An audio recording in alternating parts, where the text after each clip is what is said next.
Viral, aksi heroik pegawai Pemkot Tangerang buka jalan untuk ambulans di tengah macet, tuai pujian warganet. Tengah beredar sebuah video yang memperlihatkan aksi heroik seorang pria berbaju putih yang diduga pegawai pemerintah kota Pemkot Tangerang. Tampak, pria tersebut berinisiatif membuka jalan untuk mobil ambulans yang terjebak kemacetan di Jalan Muhammad Toha Panarup, Karawaci, Kota Tangerang. Dalam video tersebut, pria tersebut tampak berlari di tengah kemacetan, membuka jalan bagi ambulans agar bisa melintas dengan cepat.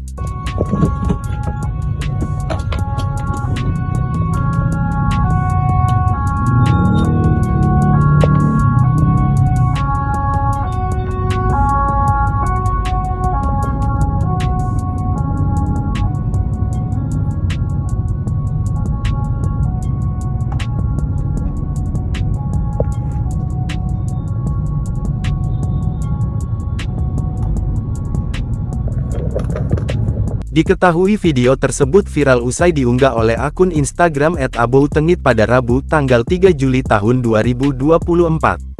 Unggahan tersebut pun lantas diunggah ulang dalam banyak akun di media sosial.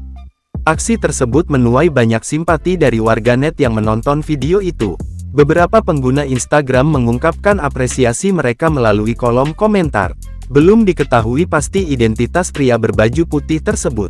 Hingga saat ini, pihak Tribun Sumsel.com masih mencari informasi yang lebih mendalam terkait video viral tersebut.